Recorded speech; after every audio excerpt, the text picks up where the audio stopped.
തൻ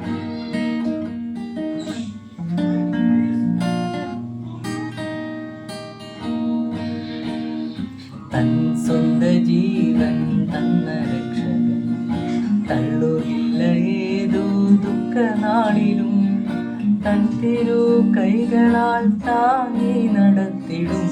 തൻ സ്നേഹം ചൊല്ലാൻ ഓരവാക്കുകൾ. വിശ്വാസത്താൽ ഞാൻ യാത്ര ചെയ്യും.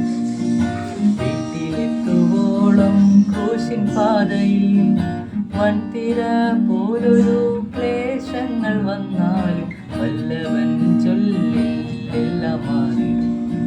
കർത്താവിലെന്നും എൻ്റെ ആശ്രയം. കർത്തൃസേവയൊന്നാണെൻ ജീവിതം. കഷ്ടമോ നഷ്ടമോ എന്തു വന്നിടിലും കർത്താവിൻ പാദം ചേർന്നു പോകും. ആർത്തുപാടി ഞാൻ ആനന്ദത്തോടെ കീർത്തനം ചെയ്തെന്നു പാട്ടുമേശുവേ. ഇത്ര നല്ല രക്ഷകൻ വേറെയില്ലൂയി. ഹല്ലേലൂയ.